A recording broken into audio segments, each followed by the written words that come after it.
This podcast is brought to you by the School of Advanced Study, University of London. Welcome to the Institute of Philosophy. It's a great pleasure to welcome you here to the first of this year's Chandaria lectures. The Chandaria lectures are offered annually, and we do this as a thank you to our supporter and benefactor, Dr. Shamil Chandaria, who has greatly supported the Institute of Philosophy and also made this lecture series and a number of our other exciting research initiatives possible. We thank him for that. The Chandaria lecturer is appointed each year as either someone who is working principally in philosophy or has worked on a subject that has contributed to philosophy. And I think we're very safe to say that the work of this year's Chandaria lecturer, Professor Vittorio Gallese, has contributed massively to philosophical discussions in topics in the philosophy of mind concerned with self and others, our awareness of our body, our awareness of other people moving in our space, and in the nature of empathy, and including and extending through these lectures into his more recent work on experimental aesthetics. Professor Gallese is a professor of physiology in the Department of Neuroscience in the medical school at Parma University, and many of you will know him as one of those pioneering Parma group researchers, along with his colleagues Giacomo Rizzolatti, Gianno Fadiga, and Leonardo Fagassi, who discovered that special group of neurons in the premotor cortex that responded not only to the performance of actions like grasping, but also to the observation of other people grasping. And we now know those as mirror neurons. The discovery of the mirror neurons, the grounding of this in a piece of solid physiology, then opened up huge possibilities about how we should interpret them, what we should make of them, what they were doing, and how they played into and underpinned lots of our mentalizing and mental lives and knowledge of ourselves and others. They have been the subject of a huge amount of discussion in neuroscience and cognitive neuroscience, and also in the philosophy of mind. And Vittorio's work has involved him in writing with and collaborating with philosophers. He's published over 130 journal articles, contributed to countless volumes, not just in the sphere of philosophy of mind and neuroscience, but also in the philosophy of art, in aesthetics. And indeed, we're very proud to say in the School of Advanced Study, he has written a paper about the vision of A.B. Warburg, and that paper is now part of that magnificent library, the Warburg Institute, so nearby. So it's entirely fit and proper that we should invite Vittorio as one of our strong friends in the Institute, someone who we have known and collaborated with before, and who's also part of the steering group for the Human Mind Project, led and run by Colin Blakemore, a previous Chandaria lecturer. So will you join me in welcoming this year's lecturer, Vittorio Gallese? Thank you.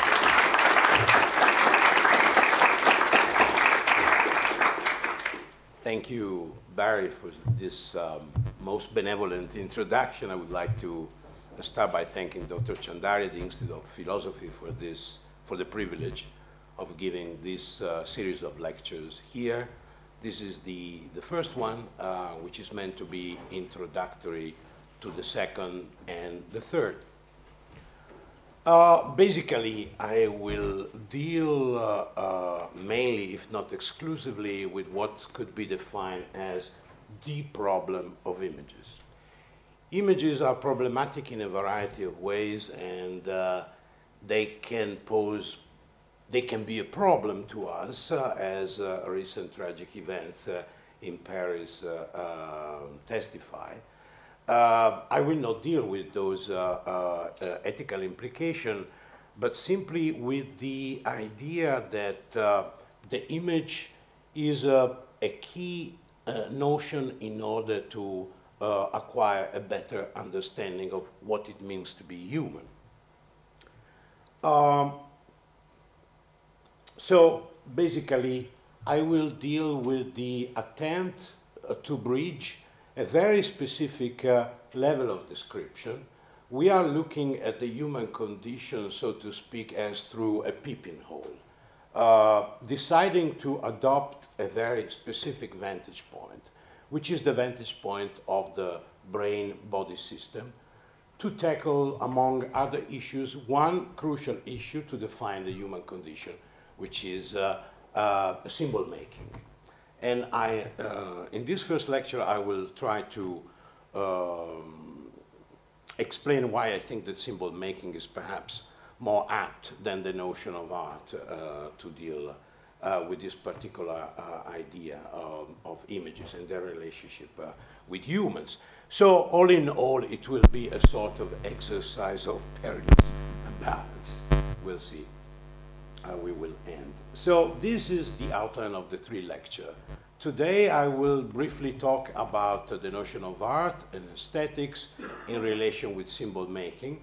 Then I will briefly deal with an embodied account of vision, emphasizing the multimodal nature of vision, providing a few examples from the literature in neuroscience about the way our brain-body system deal with space, three-dimensional objects, the actions of other emotion and sensation, and introduce the notion of embodied simulation.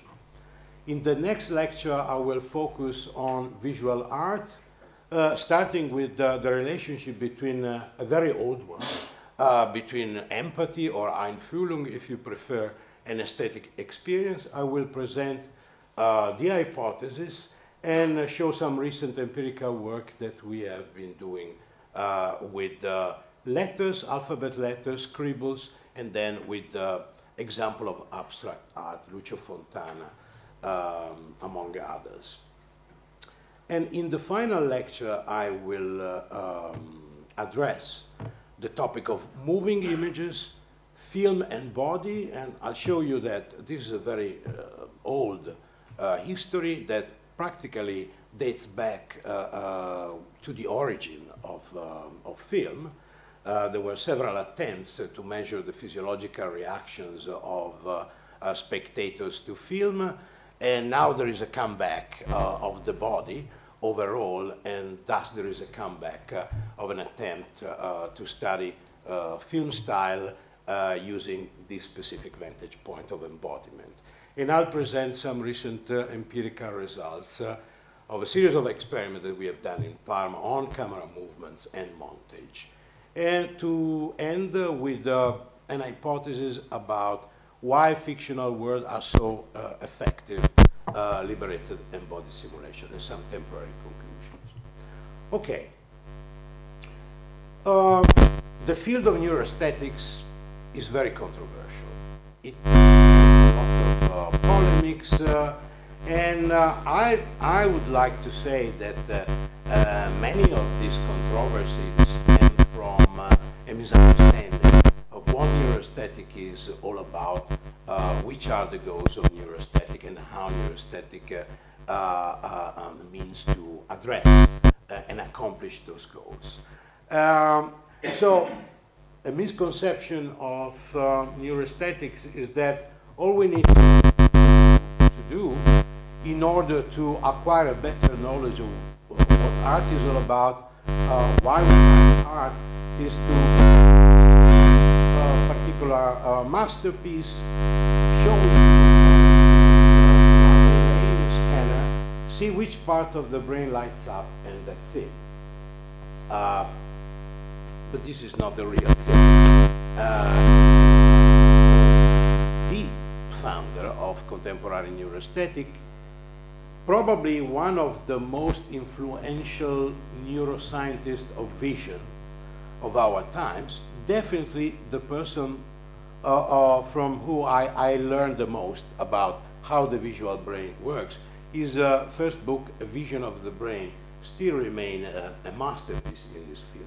So let's read what Zeki and Lamb wrote already 20 years ago on this topic. The relationship of brain organization to aesthetics, the symbolism inherent in all art, these are all subjects which are worthy of study. And I assume nobody would deny that. Though in a millennial future, when we have learned a great deal more about the brain. So the first founding bricks that contributed to build neuroaesthetics were focused on a very, very careful analysis of the difficulties at stake. So no one thinks that we can write the final word on art and aesthetic by simply scanning brains. But I would like to follow a parallel but slightly different path, beginning by questioning the notion of art and aesthetics. If this is the best way to start in order to investigate this distinctive feature of our species, which is the capacity to create symbols and to use images in a very peculiar way. This image is very important. It was discovered in South Africa, in Blombos Cave. People believe it dates back 75,000 years BC, and it's clearly man-made, and it's not something of any clear utilitarian usage. It's not a tool. It's not something that people most likely use to hammer anything. So the idea is that this sign, this incision in this piece of ochre somehow has a symbolic value. So it's probably one of the first exemplification of how humans can relate to the material world, leaving behind a utilitarian relationship, but physically affecting the world for purposes which are not anymore that of finding food, building a hut, or recovering food from animals and the like. There's something completely different at work here, most likely also uniquely human. And these are other very common images that can be found all over the world. This is taken from La Cueva de las Manos in Patagonia. But I have a friend, an archaeologist, who is working in Anatolia, in Katelyuk, probably one of the first urban sites of the Neolithic age. And even there's plenty of handprints in the walls of these houses, and nobody clearly understands why people felt compelled to leave this print of the hands. Then we have several beautiful examples of what we would define today mimetic art, although whether this is really mimetic is disputable, where animals are beautifully depicted within the belly of mountains. Here we have one of the first three-dimensional representation of a human body, which nevertheless is somehow fused with the body of a lion, 40,000 BC. And this is one of the earliest depictions of a human activity, chasing, from the cave of Lascaux. This is one of the many Venus that have been discovered. This is the Hohlefels Venus, dated 35,000 years BC. And this is probably the very first three-dimensional portrait of a human face, the Brassempois Venus, 25,000 years before Christ. So my question is the following. Can we legitimately define the images realized during the Paleolithic inside the caves of Chauvet, Lascaux, Altamira as artworks, as we would define Michelangelo's frescoes or Picasso's paintings? And my tentative answer to this question is no. These two images share many visual features. They both portray a female body, a quite big female body, but it's hard to believe that the way of thinking, the ontology informing the mind of the two human beings who realized these images were the same. So probably these images share some features, but some others are not shared at all. So we should distinguish these different levels, I think, in order to make our challenging enterprise easier. So we can investigate the relationship between beauty and the brain. This is a fully legitimate enterprise. I'm interested in something different. And I think the perspective offered, among others, by Ellen Dissanayake is quite interesting. A comprehensive scientific understanding of art must include its manifestations in all human cultures, and this forces us to consider the arts as behaviors that may have no necessary connection with beauty. So the perspective becomes broader on the one hand, and here we have the introduction of a performative definition of art, which is quite interesting from an embodied perspective. Even more radical is the point of view expressed by the anthropologist who is in Aberdeen University, Tim Ingold. Already 14 years ago, in his book, The Perception of the Environment, he wrote, "Hunters and gatherers of the past were painting and carving, but they were not producing art. We must cease thinking of painting and carving as modalities of the production of art and view art instead as one rather peculiar and historically very specific objectification of the activities of painting and carving."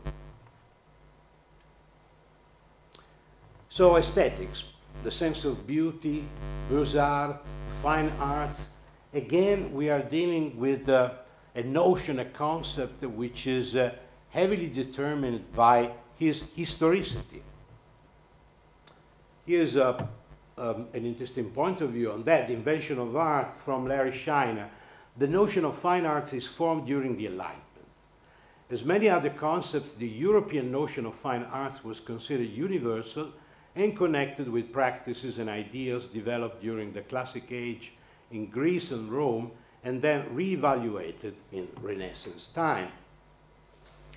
But it's interesting, it's important to bear in mind that the word art stems from the Latin ars and from the Greek techne, both words referring to every human activity. Even taming horses is a techne. So ars and techne were not distinguished from craftsmanship, but from nature. And this interesting book, Scheiner tells a very interesting anecdote. The protagonist is Leonardo da Vinci, who reportedly sued the confraternity of monks that asked him to realize this painting. This is the earliest version of the Virgin of the Rocks, which is displayed in Paris at the Louvre. Why did he wanted to sue the monks? Because he realized that he was given only 1,000 ducati for painting this masterpiece, while the craftsman who realized the frame got 700. And I can't resist by zooming in, showing this sort of concert of hands displayed by all the characters that occupy the center of the painting, even more than the National Gallery version where the angel doesn't show the hand. So if we add to that the notion that in postmodern times, this is a quote from an Italian philosopher, Dino Formaggio, art is everything humans call art. So we should perhaps abandon the idea to study the neural correlate of art and aesthetics. Symbol making is probably a better way to go, although I'm sure that one could be even more radical than that, and I doubt that Tim Ingold would accept such a start. Even symbol making in his hands can be deconstructed. So, here's Hans Gumbrecht. Every human contact with the things of the world contains both a meaning and a presence component. The situation of aesthetic experience is specific inasmuch as it allows us to live both these components in their tension. So what we are up to put it shortly, is to understand a lot more this presence component, what is it made of? So what is the relationship between the brain-body system and the feeling of presence that some particular objects evokes in perceivers when they are in a specific attitude that we may call aesthetic attitude. So experimental aesthetics in my hands should be the scientific investigation of the brain-body physiological mechanisms underpinning the particular experience we make of the outcomes of human symbolic expression, like what we now define artworks. The notion aesthetics is used here mainly in its bodily account, according to its etymology, aesthesis, so something that has to do with the somatosensory and motor system. It refers to the sensory, motor, and affective feature of our experience of these perceptual objects. So the idea, basically, as I said, is to use cognitive neuroscience to study the functional relation between the brain-body system and aesthetic experience. Because we can now look at the aesthetic-symbolic dimension of human existence not only from a semiotic-hermeneutic perspective, but also starting from the dimension of bodily presence, the one Hans Gumbrecht was referring to in the previous quote.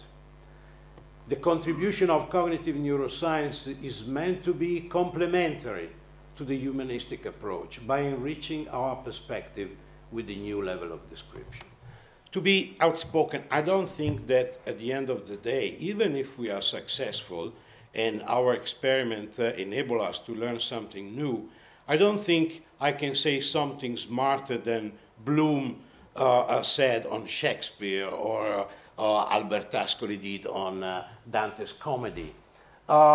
We just want to shed light on a dimension of aesthetic experience that was not sufficiently in focus so far, mainly or partly because of the technological limitation that constrains. If Fechner had an fMRI machine, probably we would be in a much better position dealing from this peculiar vantage point to symbolic expression.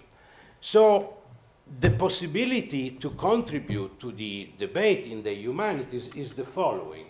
The idea that by enriching our picture on these themes, on these topics, we may end up with a level of description that can help us in analyzing and perhaps even revising several concepts that we normally use when referring to intersubjectivity and particularly to aesthetics and art, as well as when referring to the experience we make of them. Are the emotion evoked by any aesthetic experience real emotion? Are they fake emotion? I think this is one of the specific topics where the contribution of cognitive neuroscience can be important. This is just one example. So the idea is to employ neuroscience as a sort of cognitive archeology. I am fully within an evolutionary perspective. I like a lot more a dimensional approach rather than a categorical approach. I don't believe in genetic deus ex machina-like events that all of a sudden turn a very skilled anthropoid into a speaking human beings. So we are the temporary outcome of a long evolutionary profile, trajectory, and most of the things we do are probably the outcome of the exaptation of something very different that our ancestors were able to do. So we enjoy art. We take an airplane, we fly to Firenze, we queue for long hours to get into this place, Accademia Museum, and see this kind of outcomes of human symbolic expression. So it's a matter of vision, basically, right? We are not dealing with Dostoevsky here. We are dealing with Michelangelo, with the guy or the lady who produced the beautiful Chauvet paintings and the like. So it's a visual enterprise. What I would like to do this afternoon is to challenge what I define the visual imperialism. So the idea that there is a primacy of the visual brain in aesthetics. My point is the following. Observing the world, and among other things, observing artworks, is a much more complex enterprise than the mere activation of the so-called visual brain. Why? Because it implies a multimodal notion of vision. Observing the world encompasses the activation not just of the visual brain, but of the sensory motor, the emotion-related components of our brain within the more general frame of the intrinsic pragmatic nature of every intentional relation with the world. On top you see a macaque monkey brain, below you see the human brain. I will, in the remaining part of my talk today, I would like to focus on what's going on in this particular part of the brain, namely, the colorful part of the brain, of both brains. So the premotor and the posterior parietal cortex. I will particularly focus on the premotor part of the brain. So let's say, following a common wisdom, the less cognitive part of the frontal lobe. Why that? Because we gain a substantial revision of our understanding of the role of the motor system, particularly in the primate's brain. We now know that the motor cortex is not a uniform uniform field, but it's made of it's a mosaic of different areas which are not only cytoarchitectonically distinct and distinguishable, but they also bear different functional properties. They entertain specific reciprocal connection with different fields in the posterior parietal cortex. So these different premotor areas are part of a series of parallel functional networks. What is even more interesting is that cortical motor areas do not just serve the purpose to excite our muscle, setting our body parts into motion, but the motor neurons, the very same motor neurons that command our movement in space, many of them, at the very least, are also responsive to sensory stimuli. So motor neurons, some motor neurons also respond to tactile stimuli, to auditory stimuli, and to visual stimuli. On the other hand, posterior parietal areas that were referred to as associative areas. So the old idea was we have many unimodal sensory areas. In order to build a perceptual representation of the world, these unimodal sensory representation need to be blended, to be associated. And the posterior parietal cortex was considered to be the place where these associative processes took place. Now we know that a substantial part of the parietal lobe has motor role, plays a motor role, and in tight connection with these premotor areas and subcortical areas. And I would like to zoom in some of these premotor areas and show you some of the multimodal properties that characterize the neurons recorded there. This area is right anterior to the primary motor area. The primary motor area is where the pamphid homunculus sits, where the giant pyramidal cell, bed cells, send their axons into the pyramidal tract, directly exciting or regulating the activity of spinal motor neurons, which in turn excite the muscles, producing movements. In front of the primary motor cortex, as I said, there is a mosaic of different premotor areas. This particular one, area F4, is characterized by neurons whose motor role consists in guiding reaching movement of the forelimb, orienting or avoiding movement of the head and the neck. What is interesting, though, is that many of these neurons are multimodal. So the very same neuron, for example, like the one on the right, that control the reaching movement of the right limb of the monkey, also respond when a tactile stimulus is applied to the very same body part, or when a visual object is moved within what we call the peripersonal space of the macaque, particularly when a visual object is moved, approached most of the time, to the limb. And if you move the limb at a different spatial location, the visual receptive field of that neuron moves along with the limb. So these visual receptive fields do not bother with the retinal position of the stimulus. So in other words, they are not retinocentric, but they are body-centered, as demonstrated by beautiful work by Charlie Gross and Michael Graziano at Yale. Some of these neurons also add an auditory component.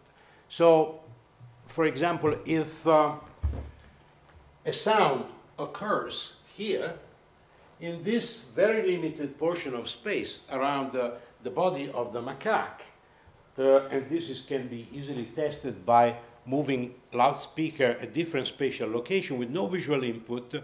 That is also a paper by Graziano and Gross published in Science in 97 or 98. The very same neuron that respond to a visual stimulus moved around that body part will also respond when something happens at that very same spatial location. So how can we interpret this multimodal integration taking place within the motor system? This is my hypothesis. These neurons perceptually work by means of embodied motor simulation. In other words, seeing something, hearing a specific event at a given location within the peripersonal space evokes the motor simulation of the most appropriate acts towards that very same spatial location. So a part of the motor system is active, no motor event occurs, no activation of the muscle can be recorded, but still there is a part of the macaque motor system which is active during the perceptual in the auditory or visual modality of something related to the very same body part that the very same neuron is in charge, whose movement these neurons are in charge of controlling. Another example comes, what is more important, this is not just monkey business, if you allow me the expression. This is a paper by Frank Bremmer, where they were able to demonstrate similar effects of multimodal integration in the ventral premotor cortex of the human brain. So at a location that is most likely, if not the homologue and analog of that premotor field in the macaque monkey brain. So we have the very same property, the very same capacity to integrate sensory stimuli when they are related to a body part, and this body part is controlled by the very same neuron that accomplish this multimodal integration. So my hypothesis is that particular region of the brain and the other brain areas to which it is connected, which include areas 2, temporoparietal junction, are part of the network that greatly contribute in creating our sense of being a bodily self. But that's a different story, which I won't cover. Okay, if we move slightly forward, we meet this other area, area 5. Area 5 is interesting because it has already this granular cytoarchitectonic feature. All motor areas are deprived of granule cells, so we call it a granular frontal cortex. If you look at a specimen, a slice of motor cortex, you can barely recognize any granule cell, just pyramidal cells. F5 is something in between. It's defined dysgranular, and area F5 is considered to be the homologue of the posterior part of Broca's region, Brodmann area 44, which is also dysgranular. This area contains motor neurons whose main business is controlling goal-related hand and mouth motor acts. Grasping something, holding something, manipulating something, tearing something apart, biting, chewing, licking, and the like.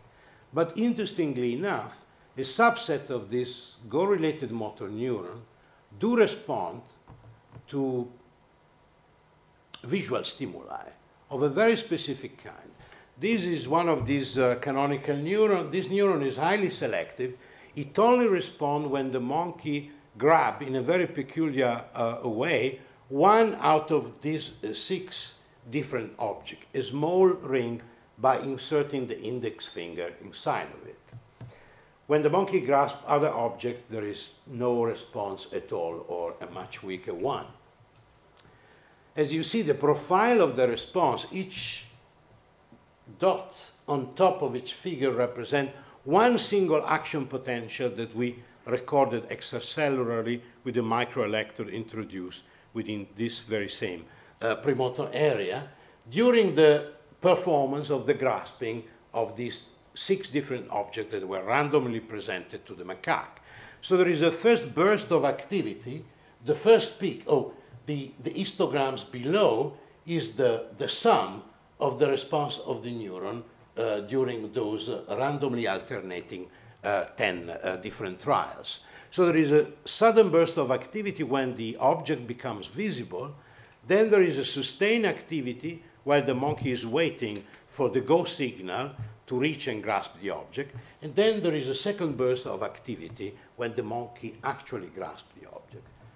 But see what happens when the monkey is just required to look at the object with no instruction to do anything motorically with the object. There is a colored LED display projected on top of the different objects. So the only task of the monkey is to release a keypad when the LED light turns from red to green. Okay? So the quality of the object, which is displayed underneath the LED light, is totally irrelevant for the task. Nevertheless, non-coincidentally, the specificity is maintained for this neuron also in the visual domain. So the neuron guiding the grasping of the small ring is also selectively responding to the mirror sight of that very same object. And again, these results have been replicated many times with fMRI, also in the human brain. So the idea is that canonical neurons, how do they perceptually work? Again, this is a further instantiation of motor simulation. So seeing a manipulable object evokes the motor simulation of its grasping. So seeing the object evokes an object-related motor potentiality. So in other words, the pragmatic relationship with the object is never completely severed, even if I'm not even thinking about doing something with that object. That object, besides being a three-dimensional object, it's also the target of my motor potentiality. And I think that at the root of our intentionality, of the aboutness of our thoughts, is the pragmatic relationship that we entertain with the visual world thanks to our motor system. So, frontoparietal motor areas are neurally integrated not only to control action, but also to serve the function of building an integrated, bodily formatted representation of locations to which actions are directed, like F4 neurons, objects potentially acted upon, like the case of canonical neuron, the actions of other individuals, and this is supposedly the role of mirror neurons. Before introducing mirror neurons, I would like to quote Sigmund Freud. In his writing on Jensen's Gradiva in 1907, he wrote, "Artists in their knowledge of the mind are far in advance of us everyday people, for they draw upon sources which we have not yet opened up for science." And I think he's right. And if you allow me this, please don't consider it a blasphemy to link Dante to mirror neurons. This is an excerpt from Paradiso, Nono Canto. He's addressing the Holy Soul of Folco da Marsiglia, and he says, "Già non attenderei io tua dimanda, s'io mi intuassi come tutti in me. I would not have to wait for your request if I could enter you as you do me. So the idea here is that in order to accomplish that, you need to be a holy soul in paradise, okay? So mirror neurons are telling us that perhaps this is a more concrete opportunity for all human beings. To a certain degree, we also are able of intuarci, so to enter the experiential world of the other, which is by no means transparent to us, that would be a nightmare, but we have a more direct access to the other by means of the sharing of some sensory motor resources, like mirror neurons, in our opinion, are. They were already introduced by Barry Smith before. These are motor neurons that, like the canonical neurons I showed you before, systematically respond. They fire, like we say. They emit action potential when the monkey accomplishes a specific motor goal, like taking possession of an object, but they also fire when the monkey is witnessing another individual, a monkey or another human being, accomplishing an identical or very similar motor goal, like here, grasping an object, a piece of food in this particular case. We know that the similar mechanism is at work in our brain. These are the cortical sites that so far have been detected to be active both during the execution but also during the observation or the imitation of transitive object-directed action, communicative actions, but this is very important, also bodily movements. So the idea is that one major difference between macaques and humans is that the motor palette that can be evoked by this mechanism of motor resonance is much wider in our brain than in the brain of the macaque. And this is probably something to deal with our specific and so developed mimetic faculty, which is so poorly developed in non-human primates. So the idea to have in place a mechanism that is not only able to detect the goal of an observed set of bodily movements, but even a movement as such, because in order to fully integrally imitate someone else's behavior, I must not only retrieve the motor goal, but I have to reproduce the goal, the motor goal, in an almost, if possible, identical manner. So I must copy not only the goal, but also the movements. And if you have in place a mechanism of motor resonance, not just for motor goals, but also for movements, then that gives you an asset in order to better develop mimetic skills. But as a long time ago, Alvin Goldman and I anticipated, this turned out to be most likely the tip of a much bigger iceberg. Why I'm saying this? Because it turns out that other areas of our brain which deal with somatic sensation and emotion also show this double pattern of activation. When I feel something, when I experience a sensation, when I experience an emotion, but also when I witness someone experiencing a similar sensation or a similar emotion. So the idea is that there are other mirroring mechanisms for emotion. We investigated disgust, we investigated touch. Chris Frith, who's sitting here, was the first to demonstrate a circuit for empathy for pain with Tanya Singer. Hutchinson was able also to produce a single mirror neuron for pain recorded in a neurosurgery patient, fully conscious. So, this is the part of the anterior insula that we demonstrated can be activated by my subjective feeling of disgust, but also when looking at a video clip portraying someone pretending of being disgusted. And if you think about it, this is also one of the reasons that led me to investigate film.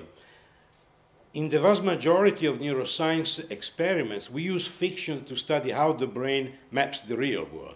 It's ironic in a way. And this is a figure taken from the paper I co-authored with David Friedberg on motion, emotion, and empathy in aesthetic experience.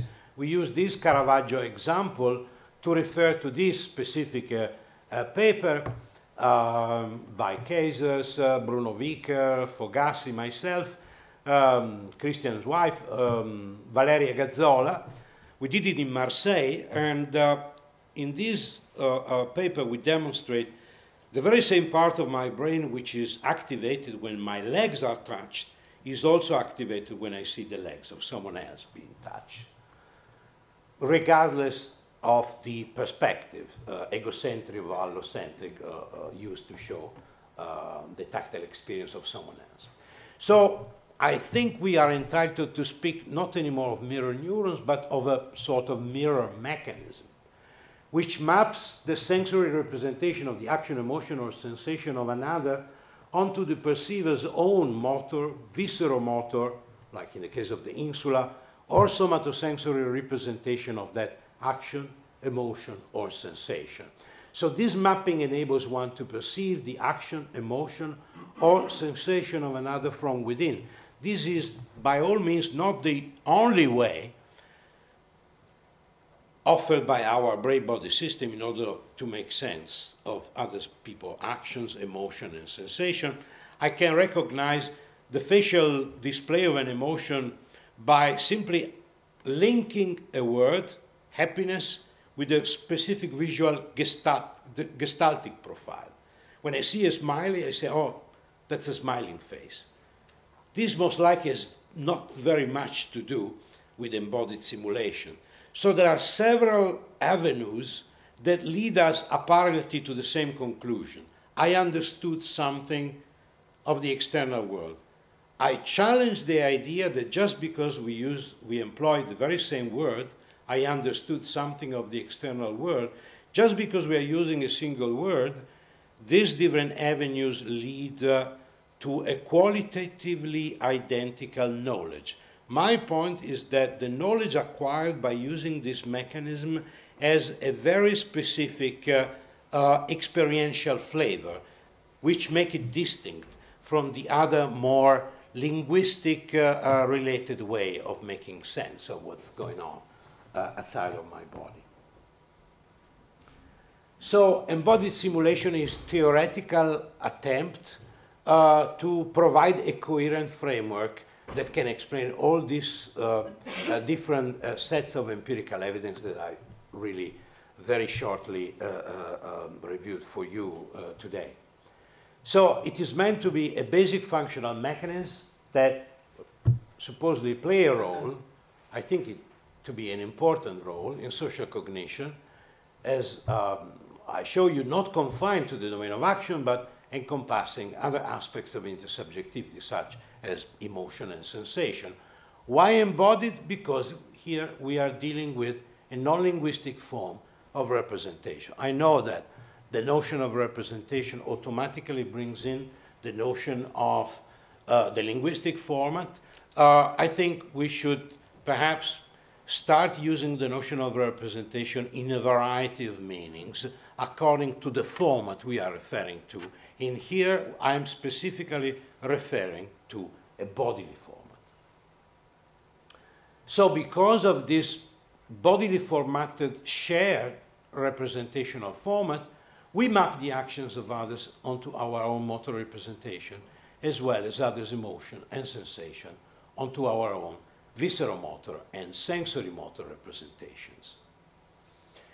So the ambition is to provide a unitary account of basic aspects of social cognition, making specific referral to a concept, a notion that is gaining momentum in cognitive neuroscience, the notion of reuse.